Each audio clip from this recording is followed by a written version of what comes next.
más ni menos. Saludamos ya a Mariana Zubik, que hizo el esfuerzo de venir al piso. Gracias, Mariana, por estar acá. A ver, primero decir cómo trabajamos nosotros. Cada vez que hacemos un informe de esto, nosotros llamamos al gobierno, a los voceros, a la gente de prensa y le decimos, miren, este es el informe que vamos a poner. ¿Tienen algo para decir? Pero ¿no tenían nada para decir o no quisieron decir nada, Javier?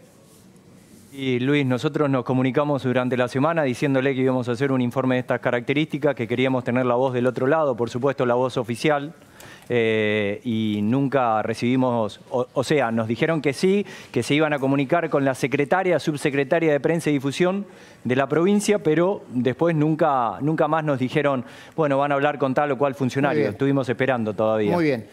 Lo mismo vamos a hacer, hicimos cuando fuimos a hacer un informe sobre el Chaco, lo mismo cuando vayamos a otras provincias. Vamos a consultar a las dos fuentes, a los gobiernos, para que nos digan lo que tienen que hacer.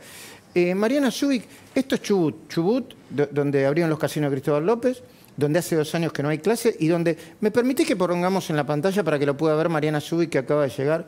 Esto es una especie de Luna Park. Vos mirá la enormidad que es esto. Es una especie de cancha de básquet de la NBA. ¿Con qué empresa lo hacen? Cubierta. ¿Con qué empresa lo hacen? No, tenemos el dato, Javier, cuando sí. ¿Con qué empresa lo hacen? Y una de las dos. Primero era una UTE de 2 empresas, se fue una y entró CPC, de Cristóbal López. Ah, claro. Faltaba ese dato, Javier. No. Estaba en el informe ese dato y nosotros no lo comimos. Estábamos esperando la pregunta. Vayámonos, chicos, ya está. Estábamos esperando la pregunta de Mariana. Cerremos. ¿Quién tiene apaguemos la luz? Apaguemos la luz, Federico. Qué va. Era obvio, iba a ir a manos de Cristóbal López.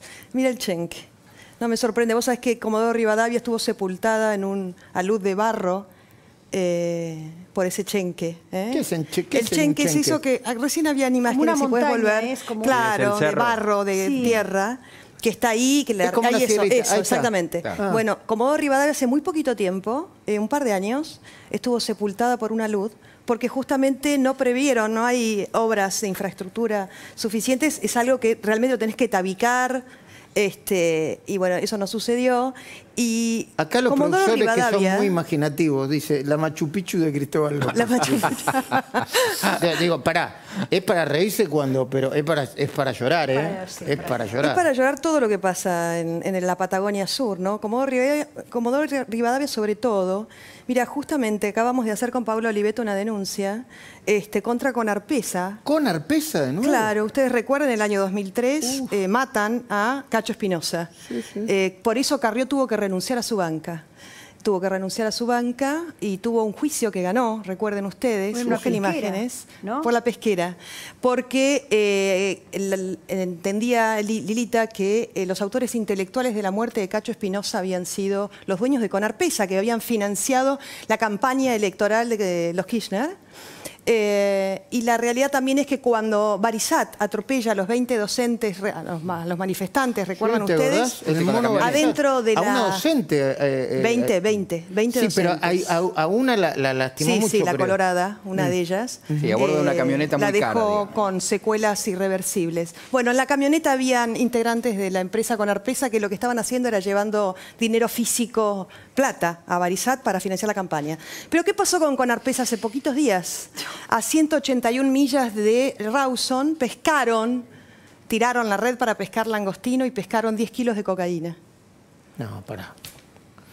Esto parece una de Netflix. Ay, me voy a dormir una siesta y vengo. Es mucho. ¿Cómo? Esto pasa en el sur de la Argentina. Hacémelo entender. Sí. Hacémelo entender. Mira, Conarpesa, esta empresa tiene una flota importante de buques. En el Golfo San Jorge se pesca el langostino. El Golfo San Jorge está, y es un acuerdo que está entre la provincia de Santa Cruz y la provincia del Chubut. El langostino que se pesca en el Golfo San Jorge es el que degusta el mundo porque no ingresa a la Argentina, el LH0001. Es un langostino de exportación extraordinario, por el cual las empresas pesqueras han tenido ingresos importantes. Hablamos de 1.800 millones de dólares. La Argentina no mira el mar, jamás miró el mar. Y hay un desconocimiento enorme sobre lo que pasa en el mar. Entonces, esta empresa, Conarpesa, hace muy pocos días, 29 de agosto creo, si mal no recuerdo, el día domingo, sí.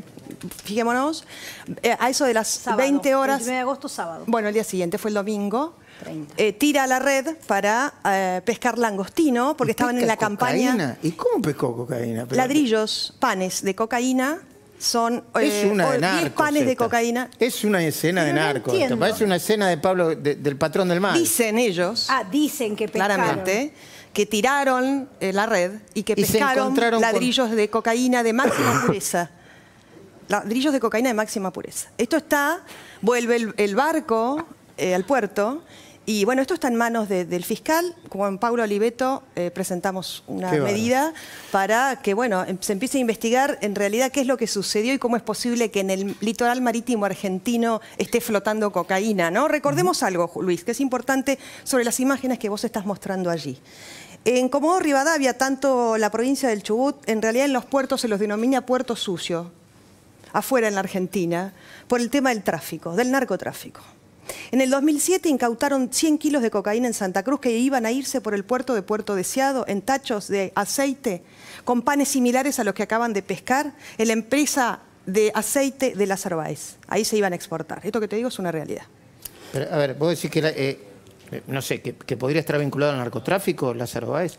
En la empresa de Lázaro Báez iban a exportar los 100 kilos de cocaína de máxima pureza que luego terminaron en el Tango 01. Cuando los incautan, los suben al Tango 01. En ese momento estaba Aníbal Fernández. Qué bárbaro. Bien. ¿Qué pasa en Chubut? En Chubut pasaron varias cosas. Primero en la Argentina, Operación Langostino de 1988. Sí, me acuerdo. 500 kilos de cocaína. Luego Operación Langostino Santo, que pasó hace muy poco tiempo, en Chubut. ¿Con quién? Con Cura Segundo, empresa pesquera Poseidón. Incautan en la planta procesadora 100 kilos de cocaína. El señor está suelto. ¿Saben por qué? ¿Por Por qué? el COVID. Qué bárbaro. Y Ahora- la segunda persona que estaba presa acaba de fugarse. Qué bárbaro. Y días después, con Arpesa, por casualidad, tira la red y encuentra 10 kilos de cocaína Con flotando Arpesa, en la el mar. pesquera, con Arpesa y Cacho Espinosa, ¿no? Que en su Exactamente. momento fue de Cacho Espinosa. Ahora, les recordamos, lo que estamos viendo ahora es una especie de lunapar para Comodoro Rivadavia, la misma provincia en la que hace 2 años no hay clases, y donde empezó a trabajar hace mucho tiempo ya, porque le pidió el gobierno provincial y el gobierno nacional le dio el permiso, Cristóbal López y sus casinos. ¿Quién es la constructora que está levantando esto? CPC. Una de ellas, CPC, de Cristóbal López. Pero, hablando de la Patagonia, yo cuando termine de conversar con vos, voy a presentar mi editorial, que tiene que ver con algo a lo que hoy Joaquín Morel Solá se refirió con mucha elegancia, pero mucha contundencia. Una especie de golpe institucional de Cristina para doblegar al Parlamento, para eventualmente plantear sesiones virtuales que vayan por la reforma, por una reforma electoral como hubo en Santa Cruz, con una reforma constitucional. Digo reforma electoral, estoy pensando en ley de lemas, con Alicia Kirchner ganando con el 20 y pico % de los votos, sacó más votos en el Costa, mano a mano, sí. Eduardo Costa, no sé cuánto. Con el procurador Eduardo Sosa, al que apartaron ¿Qué es lo que quieren hacer con Casal ahora? y violaron la ley porque debían volver a reponerlo en su lugar. Exacto. ¿Están queriendo plantear para la Argentina la solución Santa Cruz que implicaría, después lo voy a explicar, una especie de golpe institucional? Sí, claro, ya está desarrollándose. En realidad vos tenés, se inicia en diciembre cuando se aprueban las leyes de emergencia, lo que ha significado es otorgar la suma del poder público al presidente de la Nación, que aprovechando la pandemia luego, ¿no? Lo que hizo fue demostrar arbitrariedades y excesos en todos los ámbitos del ejercicio del poder. Cuando esto pasa, nosotros planteamos, miren, la verdad sabemos cómo ejerce el poder el kirchnerismo, este cuarto gobierno kirchnerista, y entonces lo que hicimos fue advertirle a la oposición en su conjunto y al Poder Judicial, y por eso fuimos a llevarle al presidente de la Nación una propuesta. Mire, ¿por qué no armamos un comité de emergencia interpoderes para controlar y auditar la pandemia entre el Poder Legislativo, el Poder Judicial y el Poder Ejecutivo? A este gobierno. A este gobierno. ¿Y? Nuestro presidente de la coalición cívica se lo llevó en mano a Alberto Fernández. Por supuesto, no fuimos escuchados, pero sabíamos nosotros que se venía. Sabíamos que esto iba a suceder. Ingenuos seríamos si hubiésemos pensado otra cosa. En mi caso, siendo santacruceña, 30 años ellos ejerciendo el poder, y esto que vos relataste son hechos, ¿no? Entonces, planteamos mira, esto y lo que pedíamos... El otro día me decía, creo que era Álvaro de la Madrid, no recuerdo, pero me decía, pero usted, Alberto Fernández, va a terminar como Carlos Sancho. Lo usaron y lo tiraron cuando lo tenían que tirar. No solamente como Carlos Sancho, como Sergio Acevedo y como Daniel Peralta. O sea, ya hubo antes otros Alberto Fernández en Santa Cruz. ¿Eso es así? Bueno, no haría un paralelismo con Acevedo ni con Peralta, menos, ni con Sancho tampoco. No, la realidad que para mí y para algunos de nosotros, Alberto Fernández es ella. Yo no escindo la figura de la vicepresidente de Alberto Fernández. Y déjame decirte que Alberto Fernández es ella. Decir. Absolutamente. Son los dos iguales. Sí, nos está demostrando, ¿no? Primero es un megalómano. Yo creo que nosotros, los argentinos, tendríamos que reconocer que estamos en manos de dementes. Estas personas no pasan un psicofísico, Luis. Es decir, más allá de los antecedentes en el ejercicio del poder, esta gente no está bien de la cabeza. ¿Vos decís que no, esta gente no pasa un psicofísico. Alberto Fernández no pasa un psicofísico. ¿Pero por qué es? Es una persona que se habla encima, ¿no? O sea, se contradice, se dice y se desdice.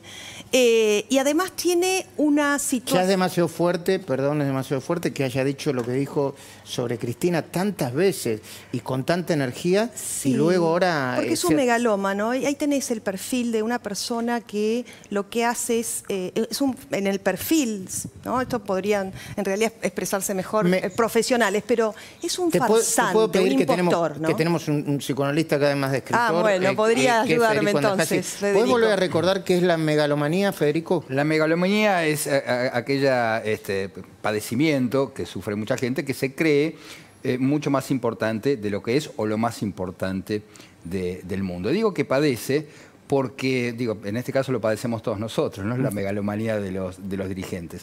Pero vos sabés que es una característica y un rasgo de ciertas paranoias que aparecen, ¿no?, como los más importantes del mundo. Pero yo creo que es un rasgo, en todo caso, que comparten ambos, ¿no? Este matrimonio por conveniencia. Entonces, Mariana, ¿me decías? Y entonces la conducta es psicopática, son psicópatas, son perversos, ¿no? Es decir, en el ejercicio del poder. Entonces, me parece a mí, desde mi humilde lugar, siendo santacruceña y habiendo padecido este régimen, bueno, la verdad se ha juntado el hambre con las ganas de comer, digamos, ¿no? Son muy parecidos. Ahora, la diferencia importante es que Cristina Fernández de Kirchner ha ejercido el poder 30 años en Santa Cruz y 2 mandatos presidenciales, a diferencia de este señor que en realidad es alguien que ha sido contratado para ejercer la presidencia de la Nación, es un lobista profesional, que no tiene experiencia en sí, ¿no? Y además entiendo que es intrínsecamente violento. Entonces, a mí me preocupa muchísimo ¿Qué violento la figura. que Alberto Fernández? Claro, es una persona, lo hemos visto todos, ¿no? Esa vez que... el video ese que... no solo el video, ¿no? Que eso fue violencia física explícita, donde patea a un jubilado en el piso, sino en sus expresiones, en su forma de reaccionar. Entonces, me preocupa muchísimo la situación institucional en la que estamos en la Argentina con una persona en esas condiciones. Cito cosas que dijiste en los últimos días, en las últimas horas. Ellos lo plantean así: si vos no interpretas esto como yo lo vivo, sos el enemigo, sos una antipatria, sos un oligarca y sos la muerte. Claro, exactamente. Es el tema del pensamiento único, ¿no es cierto? Estas personas que son gerenciadores, gestores de la violencia, van hacia gobiernos despóticos, ¿no es cierto? El despotismo como forma y ejercicio de gobierno, en un gobierno que lo que nosotros vemos ahora son visos de autoritarismo en el ejercicio del poder. Entonces, ¿qué tienen que hacer con...? ¿Qué es lo que entienden? La democracia en realidad es un objeto para renovar bancas o para llegar al poder, pero no hay ejercicio republicano. Eso significa que si vos no pensás como yo, ¿no? Sos mi enemigo, no sos mi adversario. Entonces, claro, así ahí es donde se configura la figura de antinomia, Y esto ha pasado históricamente en Santa Cruz y ha pasado a nivel nacional, Clarín miente, ¿no? La oligarquía. Entonces empiezan a rotular al que piensa distinto, porque el que piensa distinto me significa un obstáculo. Entonces no hay en realidad un pensamiento respecto a lo que significa la sociedad como parte de un cuerpo dentro de la República, ¿no? Con la reforma quieren institucionalizar la colonización de la justicia, que es lo que hicieron en Santa Cruz, decís vos. Sí, es esa, es la colonización de la justicia. Y se inicia cuando hacen la reforma de las jubilaciones de privilegio, las denominadas jubilaciones de privilegio. Y ustedes recuerden también en aquel entonces, antes de la pandemia, iban a intervenir el Poder Judicial de Jujuy, ¿no? Y ahora lo vemos con lo que está pasando con Bruglia y Bertuzzi, y lo vemos también con Castelli, lo vemos con Casal. Entonces, en realidad, esto no es una reforma judicial, es la colonización de la justicia. Y déjame decirte algo, hoy se consolidan 90 años del 6 de septiembre de 1930. El golpe contra Irigoyen. Exactamente. Y sabes que en ese momento la Corte Suprema fue clave. La Corte Suprema fue la que convalidó ese golpe. Y dijo, a partir de ahí empieza la doctrina de facto, de los gobiernos de facto. E igualó el Congreso de la Nación y dijo que las leyes que pasaban por el Congreso en un gobierno de facto eran legales. ¿Está llamando a la Corte Suprema actual? Lo que digo es que en esta instancia, acá se dirimen dos cosas. O el poder político sometido al imperio de la ley, o la ley sometida al poder político. Y los próximos 50 años de la Argentina se dirimen la semana que viene. Mira, nosotros dentro de un ratito vamos a presentar un informe sobre la maldita policía de la pandemia. Violencia institucional. Ahí tenés otro megalómano, que es Bernie, por favor. Bueno, ahí está. Escuchame, Luis, ¿cómo esa persona no estaba? Este señor en cualquier lugar del mundo estaría con un chaleco de fuerza. Y acá parece que fuese un héroe. Hizo una caricatura ese señor. Yo realmente, en vez de miedo, da risa. Nosotros damos risa. Hacer una pregunta. ¿Me podría decir qué pensás de Bernie, por favor? Que no entiendo. No, quiero decir... Son papelones. Vos decís que lo... Bueno, pero está bancado por... Pero es un payaso ese hombre. ¿A quién puede intimidar? Yo no puedo creer los videos, parecía que se lo había hecho el enemigo, él se cree realmente... Pero aparte de ser un payaso, es un delincuente. Ese hombre estuvo en la escena del crimen de Nisman, o nos olvidamos. Esto pasa en este país nada más. Y embarró literalmente la escena del crimen, y por lo cual debería de dar explicaciones, ¿no? Nisman, que fue un magnicidio. La persona que iba a hablar sobre cuestiones que tenían que ver y que perjudicaban seriamente al gobierno que él estaba defendiendo, ¿no? Ahí está, ¿no? Mariana Zubik, por lo menos es coherente con lo que dice. Hace unas horas dijo, las tomas de tierra son un desmadre, la violencia se está viendo, tiroteos, y encima tenemos a un megalómano como Bernie, disfrazado de Batman. ¿Está disfrazado de Batman? No me quiero reír. Pero yo tengo miedo, perdón, yo tengo miedo que se tire, que él crea que puede volar, Yo tengo miedo en serio, que este señor crea que puede volar, se ponga una capa y se tire. Cuiden a este hombre. Bueno, quizás lo están agrandando, quizás lo está agrandando por favor. a Cristina. Sí. Bueno, yo me tengo que ir a hacer mi editorial. Yo en el editorial voy a anticipar que detrás de las tomas y la investigación contra fiscales, jueces y periodistas que continúan, avanza el golpe de Cristina para evitar la cárcel y perpetuarse en el poder. Déjame decirte algo sobre las usurpaciones. Ojo con lo que están haciendo, porque están usando a los pobres de escudo para tratar de generar una situación de violencia y confrontación en la Argentina. Estos señores que se creen machos, que antes usaban de escudo gremios, punteros, hoy están usando de escudo a los más pobres con el tema de las usurpaciones. El tema de las usurpaciones no es algo fortuito ni deliberado. Yo lo viví en Santa Cruz. Vos hacés una toma aérea del Río Gallegos, capital del kirchnerismo, y la mayor parte hoy de las tierras son usurpadas. Entonces lo que hacen es legitimar el delito. Y eso es lo que están planteando. ¿Por qué y para qué? Mira, yo lo que vi, Luis, es el profundo daño cultural que esto significa. Y es hacia lo que están avanzando en las declaraciones de Grabois o Grabois, ¿no? Lo que hacen ellos es volver a nuevamente los conceptos son cambiados y se genera mucha confusión. ¿Son delincuentes? No, no son delincuentes, no. Exacto. Gente necesitada. Gente necesitada, no, sí, pero más o menos. Claro, esto no es un tema de seguridad, pobres, no, bueno. Es un problema habitacional. Entonces lo que hacen es una sociedad complaciente con el delito. ¿Por qué? Porque como van hacia un golpe, además enloquecerte, ¿no? Te enloquece en la cabeza. Articulando un golpe. Están articulando un golpe. Perfectamente lo están articulando, lo dijo Carrió, absolutamente de acuerdo con eso. Entonces nosotros estamos resistiendo. A ver, ¿qué somos hoy nosotros los legisladores?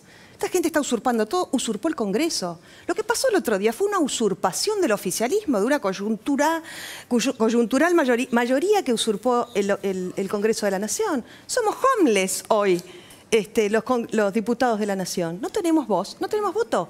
Y eso está pasando. Entonces, ¿por qué utilizan o quieren utilizar de escudo a los más pobres? Por las dudas, en realidad creo yo, que es lo que están tratando de plantear, se venga un escenario de violencia. Vos sabés que, gracias por estar acá, sabés que dentro de un ratito vamos a hablar con Alfredo Casero.